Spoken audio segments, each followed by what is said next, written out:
మీ జీవితాలలో డబ్బు విషయంలో కానివ్వండి, నీ కుటుంబ జీవితమే కానివ్వండి, నీ పిల్లల విషయంలో కానివ్వండి, నీ స్నేహితులతో మాట్లాడేటప్పుడు కానివ్వండి, నీ నోట యథార్థత ఉందా లేదా?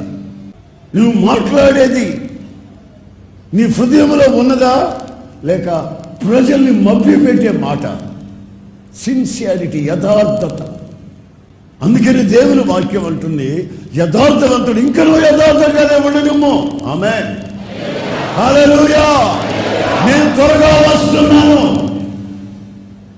వాని క్రియల చొప్పున, వాని పలుకులు మాటల చొప్పున వానికి ప్రతిఫలం ఇచ్చినకు నేను వస్తున్నాను. నా న్యాయ తీర్పు ముందు ప్రతి వ్యక్తి నిలబడాలి. గనుక భయముతో వణుకుతో తమ వ్యక్తిత్వాల్ని, ఆశీర్వాదాల్ని